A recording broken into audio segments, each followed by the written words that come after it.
Hi, and welcome to another lecture. Today we're going to be talking about Paulo Freire's Pedagogy of the Oppressed, and we're taking a look at chapter 1 today, which you've already read. And so we'll do a walkthrough. We'll provide some additional points here on chapter 1. To begin, this was a pretty important book for me when I was kind of directed toward it through other readings that I did. And then this was mentioned, and I think it must have been through a Noam Chomsky lecture that this was being talked about, and got my attention, and then I read through it, and I was pretty amazed at what I found in this book, because it really represents an alternative perspective on globalization, a privileged class versus an underclass, and as you can see how Freire puts it, the oppressors and the oppressed, and he really kind of dives into exploring this relationship. In a nutshell, this book, when we talk about a pedagogy, for those of you who perhaps are going into teaching, or are looking at being college professors or anything within the realm of education, a big word you often will hear and have to think about is pedagogy, which means kind of your practice as an educator, right? More than that, your philosophy as an educator, what you think is important to the field of education, especially as we think about students and their general welfare and their best interest. And this is, of course, the pedagogy of the oppressed. So this is a kind of practice of teaching that is designed for the oppressed, which, of course, is supposed to help liberate them out of their oppression, and that's in a nutshell what this book explores. So let's get right into chapter 1 here. He starts off by discussing humanization. This is an important word to think about. We hear a lot about dehumanization, the processes of dehumanization. And what does that mean? Simply making people feel less than human, right? Taking away the human quality of these people and having perhaps a view that they are just more or less tools or people that don't deserve those kinds of human qualities. And we could list the kinds of qualities that we're really thinking about here if we had the time. But what he mentions here early on in chapter 1 is if we have a ongoing and immense process of dehumanization, well, now it's time to try to reverse that trend. And what we're really trying to aim for here now is humanization. Now, he does mention that he questions whether humanization is even possible after the ongoing and very impactful processes of dehumanization, right? Has some doubts here early on. Is humanization after dehumanization even possible? And if so, in what ways do you go about that? He goes on, and this is on page 43. He says, and this is kind of a direct message to those living in oppression, the oppressed. You have to see yourself as a being in this world and with this world. You have to see yourself as a being in this world. And I think what he means is you have to be a kind of meaningful participant in the world. It's so easy, and I think he gets into this in the chapter, to be a fatalist. And he mentions this by the end of chapter 1. Fatalism is essentially accepting a fate, and it might even be a prescribed fate. It's not a fate that you have in mind, but due to your oppressive circumstances, you just say, well, this is the way that it is, right? I was meant to have this dead-end job and make very little money and barely provide for my family amongst other difficulties in life, right? And we kind of just see ourselves as people in which the world acts upon us, and it kind of ends there, right? But Freire here early on is saying you have to see yourself as a being in this world, right? That you are capable of making a profound change to your own circumstances and the circumstances of the people that are surrounding you, who are also in this oppressive situation. In that idea alone, I think we understand what humanization is, right? Bringing these human-like qualities back to people that have been living in a deep oppression, a stifling oppression for a very long time. You are a part of this world, right? You are an active participant in this world.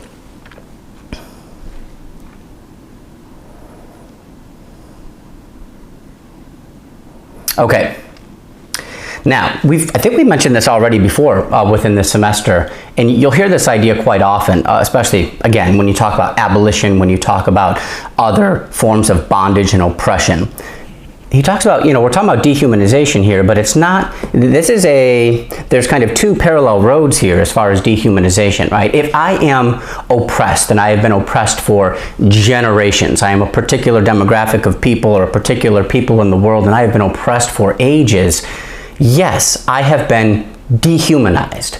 The human qualities that should be afforded to me, and again, we could get into those more into discussion, list them. They've been kept from me, they've been taken away from me, they've been stripped from me, and I am dehumanized. I am no longer seen as human, or even I've embodied that message and I no longer feel human. We understand that for the oppressed, dehumanization. But Freire points to the irony here as well. If I'm the conqueror, if I am the oppressor, I have been dehumanized as well. And the question is, well, how does that work? Why is the oppressor dehumanized as well? And I think we go back to the age-old kind of argument here, well, morally and ethically, based on your actions and your mentality, you are a lost cause, right? You have lost all sense of humanity, right? So I think we understand the irony there. It does go for both groups. To get a little ahead of the lecture here, he'll go beyond that and say it's the job of the oppressed, once they have liberated themselves from their oppressors, to also liberate the oppressor, right? And I think that's one of your discussion questions as well. Why? How does that work? Why would they be in a good position to liberate the oppressor after they have liberated themselves? And what does that even mean? I think in some ways, and this is open to discussion, but I think in some ways you just go back to that argument of morals and ethics, that somehow they have to kind of see themselves as oppressors and correct their mentality and obviously the behavior as well, okay? But both groups are being dehumanized here, right? The oppressed, the oppressors as well have been dehumanized, and maybe for them it's even harder because this is leading to some form of success, some economic benefit, some privilege. They are maintaining themselves as an elite class here. And maybe it's harder to kind of see the errors of your ways if there's a real benefit to your behaviors. Okay. But early on, Freire says dehumanization, though difficult, can be overturned, right? It can be reversed. And he wants the oppressed to understand this is not a destiny. It is not your fate. It is not your destiny. Let's get away from fatalism for a moment, right? It is not your destiny to be oppressed. You can make changes. Of course, there's steps along the way to make those changes. Something he mentions here, and it's interesting that he mentions this very early on. It's almost like a fear or a worry that he has here, probably because he is, of course, in some ways a historian, not just a kind of philosopher, if you will, but a historian as well. And he's noticed that oppressed people, in some cases, have liberated themselves from their oppressors, but ironically and perhaps hypocritically, they have then become oppressors themselves, right? that I fight and I fight and I finally kind of liberate myself from this oppression, and then I just turn around and start to exude the same qualities of the oppressors, right? So that's a big fear for Freire here, that the oppressors would, after liberation and all that hard work and that determination, then just become the oppressors. And he mentions it a couple times throughout this chapter. I just mentioned this. This is definitely one of your discussion questions, so I won't say much on it. I'd rather you kind of get your thoughts, and then we can discuss this in the web conference at the end of the week. The goal, Freire says, the goal is to liberate themselves, the oppressed, and to liberate their oppressors as well. And the question for you is, in what sense does Freire mean liberate their oppressors? What does that mean exactly? In what way, right? How do we kind of complete that thought? All right, next up on page 45, and I like this idea. I think this is a very interesting idea. He talks about this conflict between what we have as what he states as true generosity versus false charity. Now I like this point because it's very critical. It allows us to be very critical of something that we commonly have a pretty positive notion and understanding of, that being charity, right? You know, I got the money, I've made a lot of money, or I'm a big business and I've accumulated a lot of profit, a lot of money. I'm going to turn around and give some of this money to charity and help to alleviate some of the problems, some of the suffering that the oppressed, and notice we're not just saying poor people, right? Or those who are having difficult times. I think for the purpose of understanding his arguments here and the kind of environment that he means to set up, we have to see this is oppression, right? This is real oppression. So it's more than just labeling it poor people or people in need. We are talking about an oppressed class of people, right? But if I got a lot of money, or I'm a business and I got a ton of money, I'll give some of that to charity and I'll alleviate some of this. And what's the consequence of that? If I give a lot of money to charity, what's the consequence of that? Well, let's say me on an individual level, I feel good about myself, right? I feel altruistic. That I'm having a real positive effect in the world. If I'm a corporation and this happens, or a celebrity and this happens time after time, it's great PR, right? They're going to write little news stories on how much money I'm giving, and it's going to be this thing that kind of benefits the characterization of my company or me as an individual, right? So there are some benefits to this for the person giving to charity. But Freire's critical point is, if all we do is give to charity, we're not moving beyond that simple act and trying to actually fix the problems that lead to poverty, oppression, injustice in the first place, right? The way I can kind of think of it is, you're just putting a Band-Aid on the problem and you feel all good about it, right? But you're not fixing the core issues that are causing the oppression, the poverty, the injustice. And I think that's a pretty good point, me personally, that Freire makes here, right? And that's one of your questions too. You're looking into that because that's one of the big points he makes here in this chapter. True generosity looks to correct the cause of dehumanization in the first place. There's probably a lot more work involved, right? There's probably a lot more critical conversations that need to take place in order to get at and correct the root cause of dehumanization in the first place. Jumping over to false charity. Ironically, it keeps subjugation in place to allow for false charity, right? So if all I do is give to charity, it's keeping these root problems in place so that I can keep on giving false charity, right? Instead of fixing the problem. If you fix the problems, here's how to understand it. If you fix the problems in the first place, there's no need for charity, right? So that's an interesting point to keep in mind here. Also, on page 45, and this is where we really get into the main purpose of this book. Some of you, just got out of high school, maybe a few years ago, maybe just last year. Some of you, maybe it's been 5, 10 years, who knows, maybe more. For me, in my 30s, it's been quite a while. And of course, now we're talking about college here.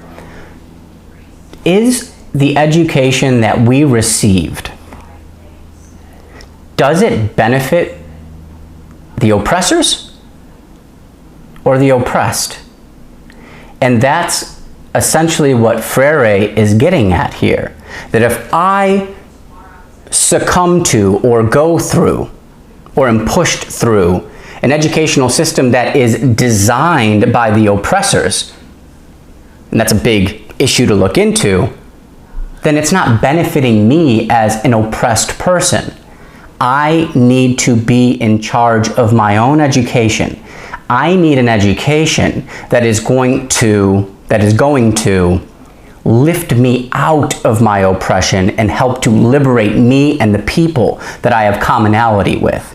And perhaps the educations that we received as far as for people who are oppressed is not achieving that goal or achieving that purpose. As Freire mentions, the main point of this entire book, the education must actually originate from the oppressed themselves. They must be in charge of their own pedagogy, their own philosophy of education, their own practice of education. And of course, we're only going to read chapters 1 and 2, but I think the following chapters, after chapters 1 and 2, he gets into more specifics about what that practice, what that pedagogy needs to look like. So I do encourage you. We're jumping around and covering a lot of material in this semester, but you have the PDF. It's always nice to have a full PDF of an important book that you can have access to. So I do encourage you, or buy the book, probably like 10, 15 bucks on Amazon.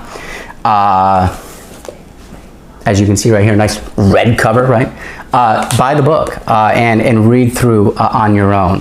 When I think about the idea of what kind of education we receive and who does it really, in whose interest does it promote, the oppressor and the oppressed? Well, I go back to this kind of input-output kind of continuous circle, right?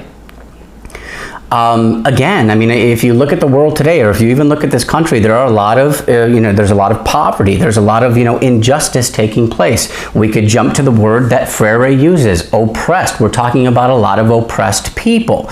Well, if there's a lot of oppressed people out there, is it because our educational system or the philosophy of our education, the pedagogy of the education creates it, right? And maybe we need an abrupt, radical, complete change if we are to help liberate the oppressed, if that's of course in your interest, right? Which for me personally, I think it would be, right? To help oppressed people.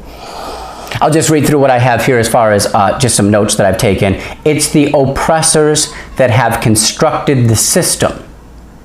The reality is major wealth disparity and oppression. What do the oppressed have to gain from this type of educational system that has essentially allowed for or created these circumstances? It must be from them, the oppressed, with the purpose of humanizing them, right? Now that's a giant conversation that would really benefit from your personal experiences and observations of your time in school. And the blanket question would be, when you think about your involvement in education, is it to help people who are oppressed?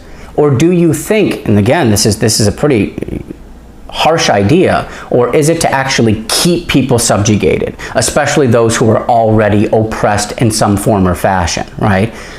What is this educational system and the pedagogy of the educational system that we have currently doing for them, right?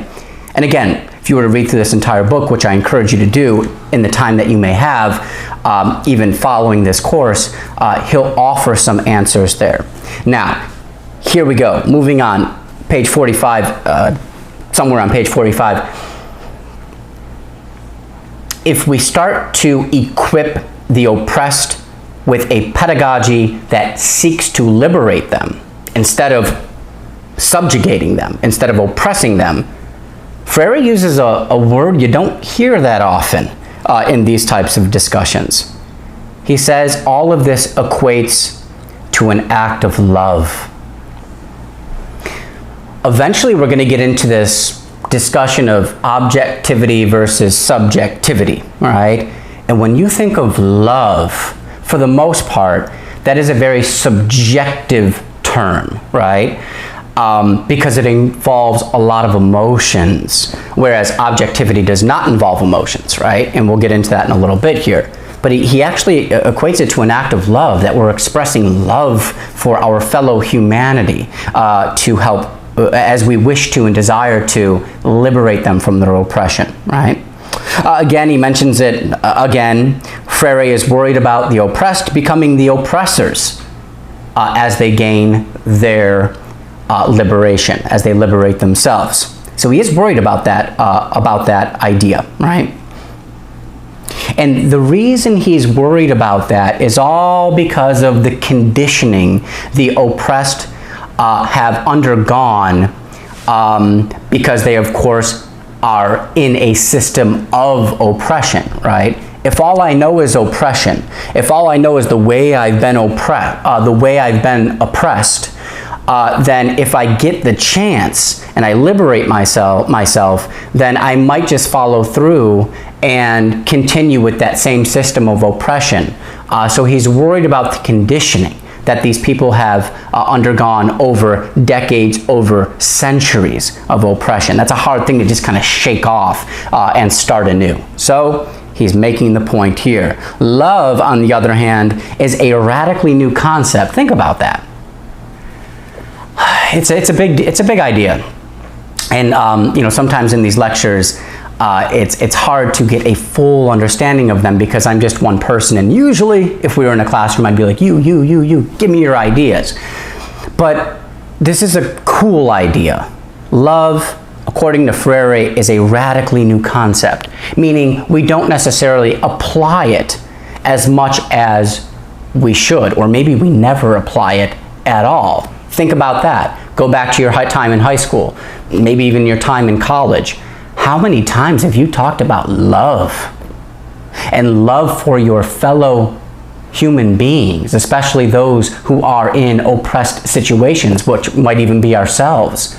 Love seems to be this concept that's kind of icky and uncomfortable, and we want to keep it out of the classroom because of that discomfort.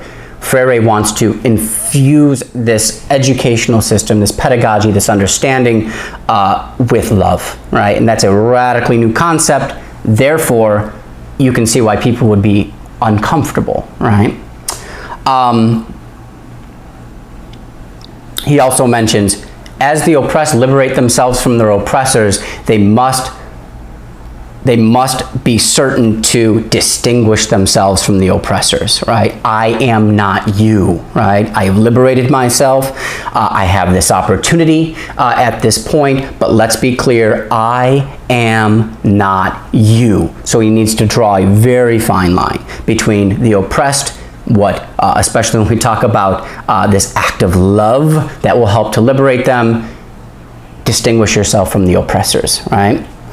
Okay, page 46. He talks about manhood, and I think he talks about manhood, and this is not to discount from womanhood or anything along those lines, but I think when he talks about manhood, he's talking about a real determination to be an individual or to have this kind of independence, right? But what he mentions here is when we think about this concept, this abstract concept of manhood, for him, it's been tainted. It's been corrupted by the oppressors. When we think of manhood, when we think of independence and everything that comes along with that term, manhood, we fall victim to what the oppressors have already defined that term manhood as. So we essentially have to create a new understanding of manhood, right? We can't fall victim to the same understanding of terms that has been constructed over, again, decades, centuries of the oppressors, right? Gotta break. You gotta break from it, right? And distinguish yourself. Okay. He talks about a fear of freedom, but again, we're talking about kind of two different roads here. For the oppressed, there's essentially a fear of freedom in general.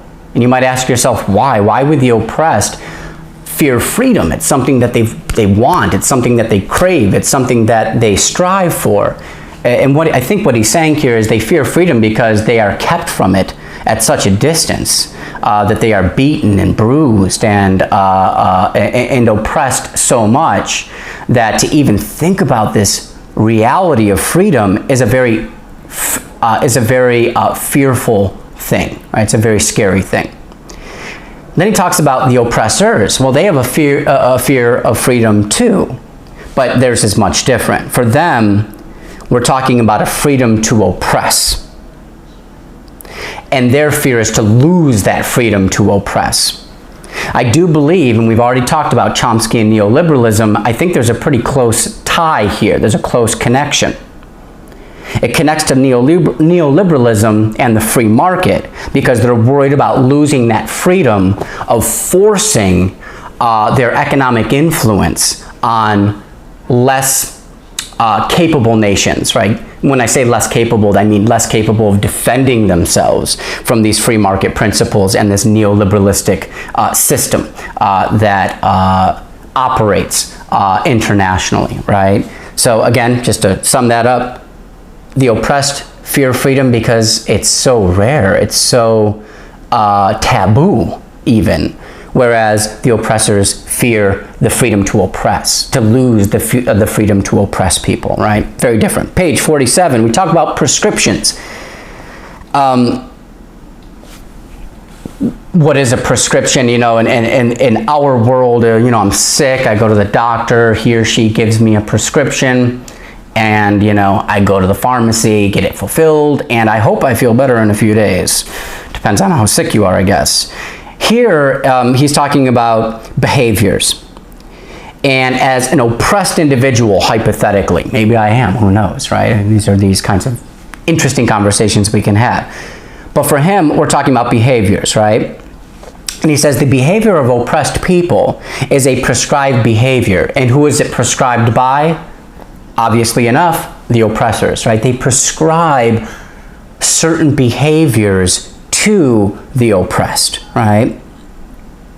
And a lot of these prescriptions are absorbed in educational systems and environments. Now, what are those prescriptions precisely? That's something that we would have to discuss. And again, drawing from your own observations and experiences in your school, in your educational upbringing, what do you think has been prescribed from the oppressors to the oppressed? What are the prescriptions, right? We talk about freedom and what to make of it. When we talk about freedom, perhaps even in educational environments, maybe we talk about it like a possibility. Maybe we talk about it as an option. Maybe we talk about it as you know, something that must be, you know, fought hard for, right? Freire, in his own way, kind of reminds us that it's not an option, it's not a consideration. I don't consider freedom for oppressed people. I don't consider freedom as an option for oppressed people. For him, it is an indispensable condition for the quest for human completion. I'll repeat that, an indispensable condition for the quest for human completion, right? It is essential, right? It goes without saying, it is a part of the human condition. Freedom. He mentions again on page 47, all is lost for the oppressor. They might have the money, they might have the economic, social, political gain, But I think, again, when we fall back on morals and ethics, they've lost it, right? They have no chance. They have absolutely no chance. They can, and therefore, for Freire, they cannot lead the quest for humanization, right? I can't be an oppressor. And even with this kind of change of attitude and change of heart, say, I want to lead you out of your oppression. For Freire, that's not going to happen, because they especially have been conditioned so much as oppressors that they cannot lead a quest for humanization. They are not the ones, right? Okay. And there's a reason for that. And we can, well, the reason for that being, again, the conditioning. Freire tries to explain the conditioning of the oppressed. He says that based on the prescriptions, there's the prescriptions again, based on the prescriptions of the oppressors, the oppressed, they're not used to authentic comradeship and creative communion. They're not familiar or comfortable with this idea of comradeship. And we could look up the specific definition of that word, my comrade, right? But essentially, I think what that word implies, what that term implies, is we are in this struggle together. You are my comrade, right? You are my compatriot. We struggle, we both are oppressed, and therefore must come together and recognize our oppression and move from there. And again, he goes on to say, and another thing that the oppressed are not familiar or comfortable with is creative communion, which I guess in many ways is kind of a similar thing. But when you think of communion, there might even be religious connotations to that, but we're talking about community. Now, I don't know if chapter 2 deals with it, because I haven't prepped the chapter. I've read everything, obviously, but I prep, as you can see, for these lectures. Eventually, and this was my first time ever hearing of this, and it's a real movement within the world, one that is faced with heavy opposition from various institutions. It's called liberation theology, right? Now, we talk about the pedagogy of the oppressed, pedagogy of the oppressed. We talk about an educational practice and philosophy that is constructed by and maintained by the oppressed with the aim of liberating themselves from their oppressors. And that's when we're talking about educational institutions. Liberation theology is essentially kind of the same idea, but this time talking about Christianity, Catholicism, right? The argument of liberation theology is this is the main popular religion of Christianity, Catholicism, as kind of even put forth by the Vatican, right? Going to Rome here. It's a system that keeps people oppressed. It's a system that is, believe it or not, designed by oppressors, and therefore it is not working to liberate the oppressed from their oppression and their oppressors. Liberation theology is this idea that this spiritual movement, this religion itself, must come from the people themselves and work to liberate the people instead of keeping them oppressed. Now, you can look this up. You can start to read up on it. Liberation theology, right? If you start to, and I've read some information on this, if you look it up, the Vatican, the Roman Catholic Church, has actually over the decades sought to stifle this liberation theology, right? To demote its message throughout the world. And why would they do that? Well, that's something we'd have to look into. And again, you got a research paper coming at the end of the semester. It's a big research paper. This might be something that you're interested in looking up. But I just want to throw that out there right now because it's a big part of what he gets into in this book, liberation theology. Not only educational institutions, but religion itself and religious institutions need to actually work to liberate the oppressed people, not keep them subjugated. So, something you can look into. He mentions that what the oppressed must do, what the pedagogy of the oppressed must do, is eject the oppressor and probably their prescriptions from within. This is where it gets pretty interesting. A big difficulty that Freire realizes here for people trying to liberate themselves is they have some more, some less. Every individual, because they have been oppressed, because they have lived in a system of oppression, every single one of us has some of that oppressor inside of ourselves. And definitely some of the prescriptions of the oppressor inside. We've embodied these ideas, right? They've been encapsulated in us. So we have to purge ourselves of these ideas. Now that sounds like quite a process. You might have to get away for that one, right? But that you have to start to purge yourself of these prescriptions that the oppressors have given you over all this time. And part of it, and this is a great idea, and this is this is a theme that's kind of mentioned in various works. I was teaching Faulkner's Barn Burning, great short story by a great American writer, William Faulkner, and he gets into this idea. We're talking about the emulation of the oppressors, or the emulation of the rich and the wealthy. And this is on page 48. In fact, I'm going to read, there's a couple parts I'd like to read here today, so let me get into it. Page 48. And I'm just going to read from the top of the page, basically into the first big paragraph. They prefer gregariousness to authentic comradeship. They prefer the security of conformity. He's talking about the oppressed based on the prescriptions they have absorbed and embodied from the oppressor. They prefer the security of conformity with their state of unfreedom to the creative communion produced by freedom and even the very pursuit of freedom. The oppressed suffer from the duality which has established itself in their innermost being. Duality. There's this dual nature to the oppressed person. One half of me is the oppressed. The other half is the oppressor, right? There's this duality to me. They discover that without freedom they cannot exist authentically. Yet although they desire authentic existence, they fear it. They are at one and the same time themselves in the oppressor. They are at one and the same time themselves and the oppressor whose consciousness they have internalized.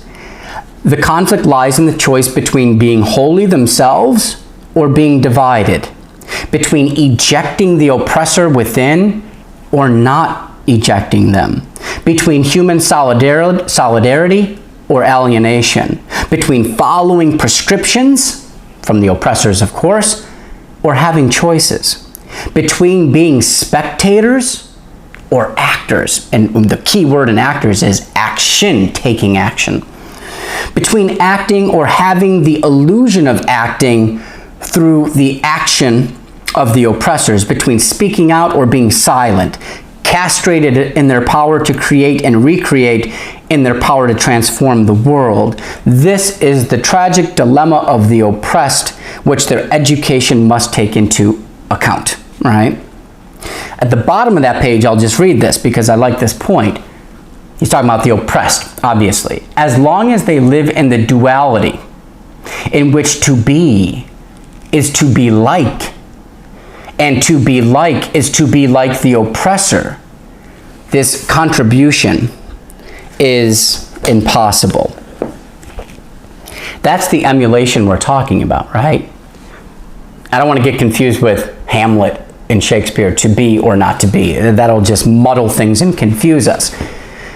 When I think of this state, right, to be, right, to be, I'm not thinking about myself. As soon as I say to be, according to Freire here, I'm thinking to be like someone, to be like something else, to be like someone else. And then as soon as I say to be like, according to Freire, I'm really saying to be like my oppressors, right? In their power, in their strength, in their domination, in their intelligence, in their wealth, etc., etc., etc. Perhaps all of this constituting manhood, like we mentioned earlier. Again, we have to discover ourselves as the oppressed and construct an identity that works for us, because the more and more we emulate the oppressors, we're never going to find a solution to liberating ourselves. It's a pretty good idea. Moving on, page 49. I'll go over this quite quickly. Again, not sure if he mentions this in chapter 2, but he talks about praxis, right? Praxis is a combination of reflection and action. And for Freire, we must have praxis. We must have a continuous, essentially never-ending combination of reflection, action. And a lot of reflection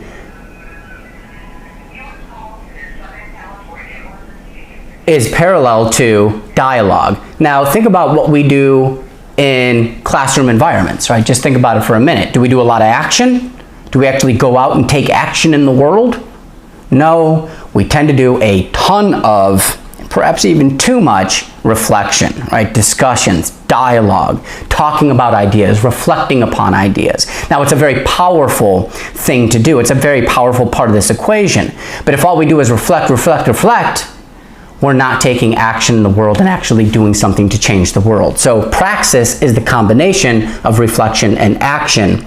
And the way Freire sees it is, you reflect, okay, we're ready, we've done our discussions here, our dialogue, let's go take action. Okay, we've taken action. Okay, now let's come back to reflection and see how that action worked, right? Do we need to tweak it next time? Do we need to go further with our action next time? It is a constant kind of cycle, right?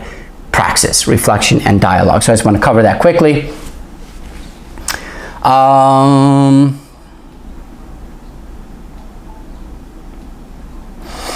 And the dialogue is an important part too, because for Freire, he feels like the oppressed, their voices have essentially been stifled and are not taken into account. So remember that an important part of dialogue is we are making sure to take all of those voices that reflect suffering, that reflect oppression, that reflect the state of being oppressed. We take all of those into account as important voices before we decide to take action here, right? So it's a solidarity, it's a coming together of voices here. Okay, a shared struggle is important. There's an idea that a lot of people deny their own poverty. You're going to read more about this in the next module, and you're going to be reading a couple chapters out of a book called The Rich and the Rest of Us by Travis Smiley and Cornel West. And they get into this whole idea that now that we have a middle class, we have this declining middle class, we have economic insecurity of the middle class, meaning there's this slippery slope involved. If I lose my job, boom, right into the lower class, right into poverty perhaps. But a lot of people deny their own poverty. They deny their own oppression. There's a such thing called middle class oppression, right?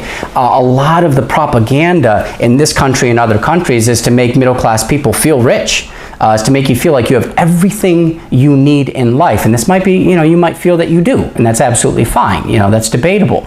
But there's a lot of propaganda to make you feel like you are not oppressed. And maybe even that goes for poorer classes and then people living in poverty too. Make them feel like they have enough, when in reality, statistically speaking, they don't, right?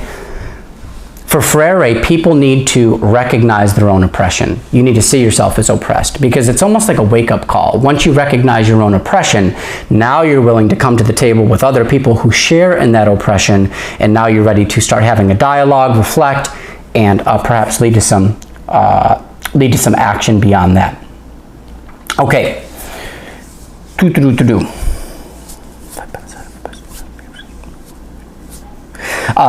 Page 50. He basically mentions that if you don't take action and all you do is talk, all you do is reflect on your oppression, but you don't take action, Freire mentions you're a hypocrite, right? That you're only taking care of one important task, but you're not following through with the next important task. Now, this is where we talk about subjectivity, and this is one of your questions, your discussion questions, where we must have this subjectivity and objectivity in a constant dialectical relationship. I'm not going to say much about this because this is one of your questions and I want you to do the work on this. But in a nutshell, when we talk about subjectivity, we are taking our own personal emotions and kinds of feelings into mind. Objectivity, you're not supposed to, right? If you're being objective about a situation, you're leaving your own personal biases out of the discussion, right? For Freire, it needs to be this kind of constant mix of subjectivity and objectivity. And that's going to be one of your questions, right? Page 51.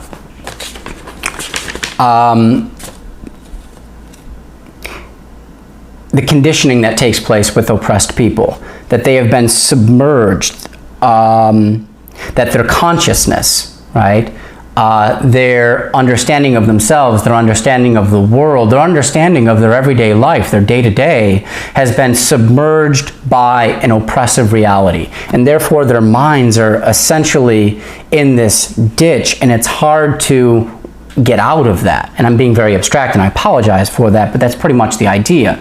Your consciousness has been submerged because of this oppressive reality that you live in, right? And therefore it's hard for you to kind of transcend that, to rise above that.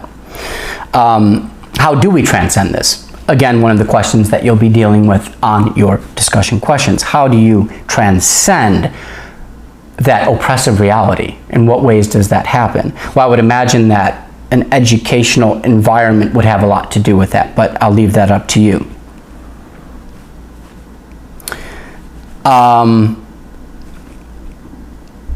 Just to give you one little detail of subjectivity, objectivity.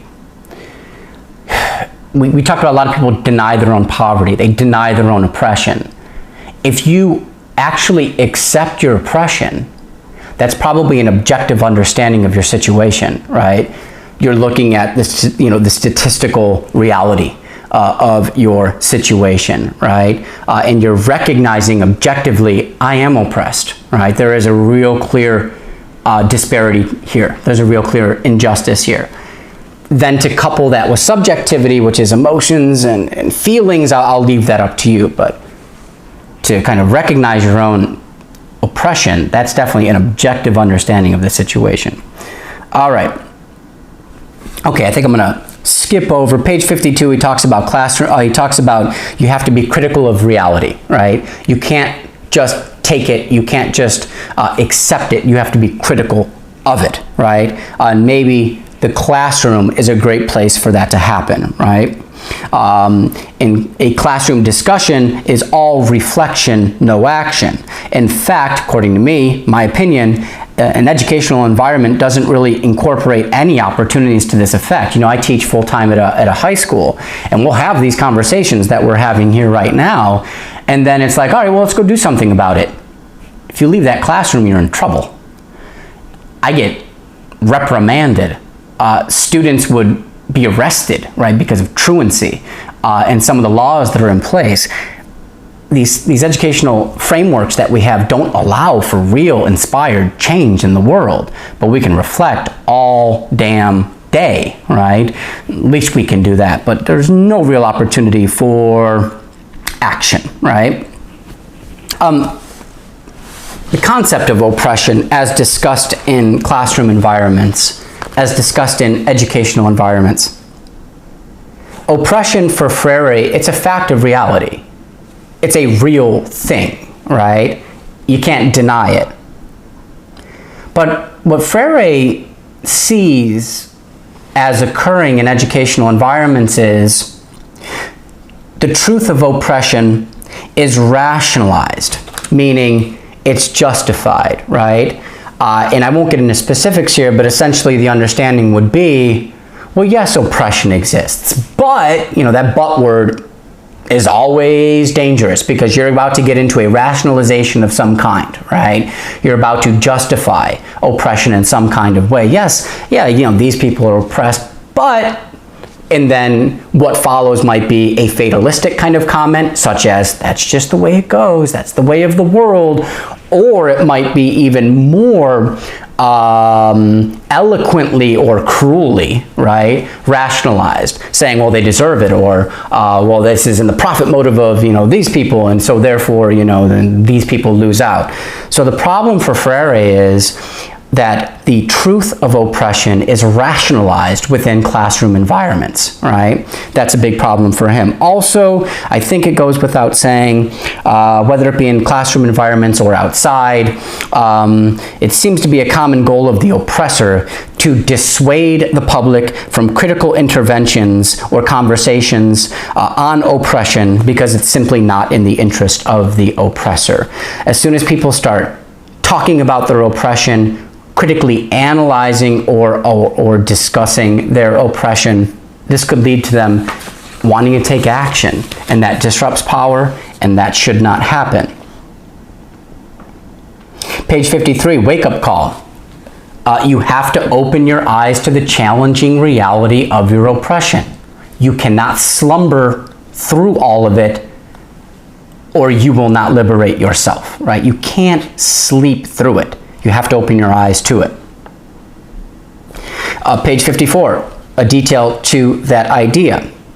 The oppressed must be their own example in their struggle for their redemption. You know, oppression takes place throughout the world case by case. It's always different, right? In some way, shape, or form. So that particular oppressed people, whether we're talking about oppression in America, whether we're talking about oppression in Brazil, whether we're talking about oppression in China, wherever, those people, those respective peoples, must use their own experiences. They must use their own experiences as the example of oppression, right? If I'm an oppressed American, I can't necessarily look at the oppression of, you know, this foreign group of people 200 years ago as an example for liberating myself, because the circumstances are all but different. Plus, there's something powerful about my own experiences being the basis for toward working for liberating myself. There's something powerful about my own experiences being the basis to try to liberate myself.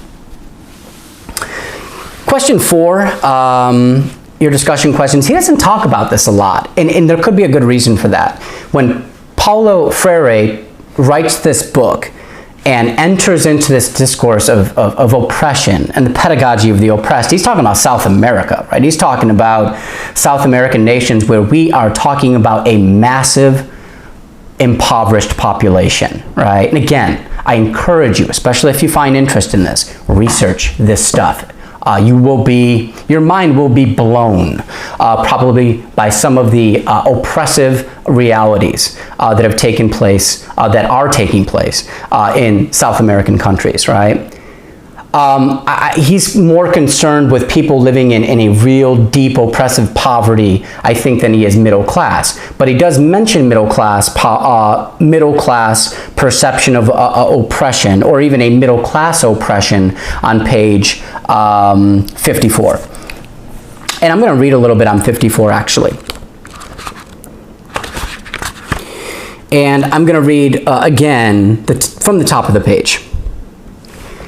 No pedagogy which is truly liberating can remain distant from the oppressed by treating them as unfortunates and by presenting for their emulation models from among the oppressors.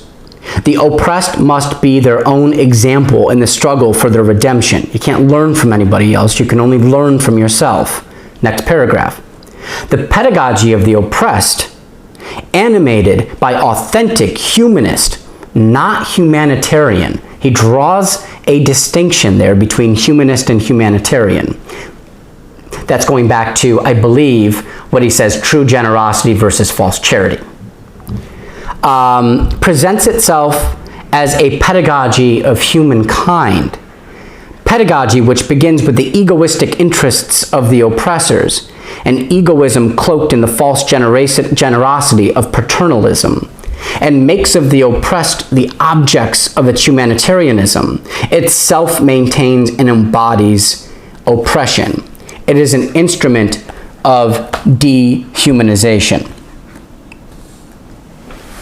All right, so to break this down, he says that the pedagogy of the oppressors caters to egoistic interests of the oppressors, an egoism cloaked in the false generosity of paternalism. Paternalism is this idea that you are a father to, obviously, a son or a daughter, but in more kind of, abstract terms, a father to a group of people, and that you must kind of look out after them, right? And that's where this kind of idea of charity, false charity, comes in. Due to this paternalistic attitude of the oppressor, they feel as if they must provide charity to these people, but they don't really do anything about the root causes here. And that's a problem for Freire. Another thing here is that we treat the oppressed as unfortunates in need of charity. We see them as less than ourselves, as these unfortunate individuals, this unfortunate group of people who are in need of our charity, right? And there's something kind of pitiful there. And that's a problem for Freire too. There's no real work to change the root causes of all of this so that they are no longer in need of our charity, and they no longer are deserving of pity and this feeling that they are an unfortunate class of people, right? So on page 55, he mentions false generosity is oppression because we're not giving the oppressed what they actually need. As I mentioned before, charity is just band-aids, right? Page 56. The irony of the oppressed characterized as violent and backward and savage. This has always been a nice strategy, a nice tactic of the oppressed throughout the ages, and it continues up to this day, right? And it's almost the privilege of the oppressors that they can do this. The privilege of the oppressors, I can say, oh my God, look at this group of people. They're savage, they're backwards, they're violent. I think one thing if you're being very critical of this, you always have to remind yourself that the oppressors have a monopoly on violence, right? The oppressors, because they have the power, because they tell the history, etc., they're the ones who can commit these foul acts of violence and injustice, but they can spin it to where they don't look like the bad guys. But as soon as we have an oppressed group of people rising up in violence, rising up in arms against that oppression, the oppressors are in a position where they can say, look at these savages. Look at the way they are using violence to attain their goals and their objectives.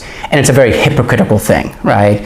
That the oppressors can use violence all day long, but as soon as the oppressed use it, they turn around and call them backwards, savages, and violent, right? So there's some irony and obvious hypocrisy there as well.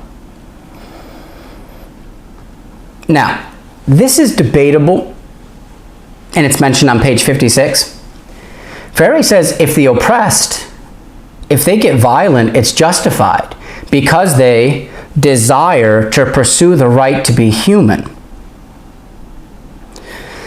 I don't want to get too controversial here, but you think about the Dallas shootings where you have a black individual who basically shot law enforcement because of his belief that African Americans have been shot at for hundreds of years because of racial injustice. According to Freire, and I don't know if Freire would say this, I'm just trying to connect this to some ideas, he was totally justified in those actions. Now again, we obviously feel for the families of those people who were lost in that, that horrible day, in that horrible shooting, but according, are his actions justified because of the violence that has been enacted upon his community for hundreds and hundreds of years of U.S. history, right? I mean, I don't think we can just totally discount slavery and think about what's actually occurred. This country was built on slavery, arguably, right? So it's something that we have to take into account. Essentially, the idea is this. As an oppressed person, hypothetically, I've been pushed into a corner and pushed into a corner and pushed into a corner for so long that if I start to push back, even through violence, because don't forget there's a real violence pushing me back here, right? So if I start to push back with violence, according to Freire, that's justified, right? That is allowable, and it shouldn't be seen as savage, backward, and a unjustified violence, right? Now, of course, that idea is debatable, right? Obviously enough. All right, moving along here. I think we just got a little bit longer. You might, another one, just to keep on that controversial note here, not only the police killings, but also terrorism in general, right? This terrorism doesn't come out of nowhere. I think if you investigate and you look into it, you understand that there is some real kind of economic exploitation that has occurred with the U.S. and other Western nations within those regions that leads to lack of opportunity and poverty, which could be the cause of some of these terrorist organizations and these terrorist actions against the United States and the West, right? Is it justified based on what these Western countries have done to these regions? Is it justified? Controversial, debatable, but it's important to raise these questions, right? We all have our own opinions. Okay. Page 57, I'll just gloss over the idea. Freire mentions that in an interesting skew of interpretation, the oppressors can easily see themselves as victims, right? Where, I can say, look at these savages, they're backwards and they're fighting for, whatever it is that they're hoping to attain, and now I can see myself as a victim, even though I'm the one who's been victimizing them for hundreds of years, or perhaps even more. So there's some irony there. Moving on.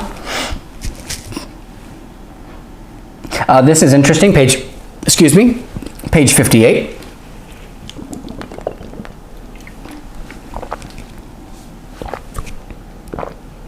Pretty harsh statement against the oppressor here. He's talking about their consciousness, their understanding, again, of themselves, of the world, of their day-to-day. Freire says the only identifiable consciousness of the oppressor is their direct, concrete, material possession of the world. That's their reality. That's what drives them, is the direct, concrete, material possession of the world. There is no other role that they see themselves having in the world, right? I think you can start to draw some connections there to neoliberalism, right? Again, a direct, concrete, material possession of the world. He goes on to say on page 59, still talking about the oppressors and their inherent materialism. They embody it. They no longer are, they merely have. All they care about is possessions and material gain. There is no self any longer. So he's making some harsh criticisms of the oppressor here. He also calls them sadistic, that they engage in sadism, which is an enjoyment in being cruel, and that they engage in what he terms a sadistic love, which is love through control and suppression, right? Very different from the act of love that he talks about earlier, which needs to be a core component in helping to liberate the oppressed. There needs to be real acts of love. Page 60, he talks more about false generosity. Unjust order creates conditions that allow for false generosity. I can keep giving charity all day long, but it doesn't fix the core problems, which just allows me to give more charity. True love means fixing the unjust order, right? And if we fix the unjust order of things, then there's no need for false generosity. I won't see oppressed people or certain groups of people as unfortunate groups any longer, because they won't be unfortunate. They will have what they need. They will be liberated, right? So one thing I love about this chapter is he makes us think very critical of charity, because usually charity is one of those concepts that just, we don't question it. Charity, oh, it's a good thing, wonderful. But he really starts to get very critical of this aspect of charity. And what's interesting too is when you think, about charity, you obviously think sometimes about religious institutions, right? It's a big part of what gives them some kind of credit within the world, right? Page 61, he talks about what we really need here, people, is a profound rebirth. We need a new form of existence. These are drastic charges. These are big undertakings, but this is what we need, right? I talked about the duality of the oppressed. Hypothetically, what this means is half of who I am is the oppressed. The other half is what I have inherited from the oppressor. Characteristics that I have inherited from the oppressor. And that's like some deep soul-searching kind of stuff, right? That you really got to do, if you're interested in this, do some real thinking on that. You sit down, you ask yourself critically, what have I inherited?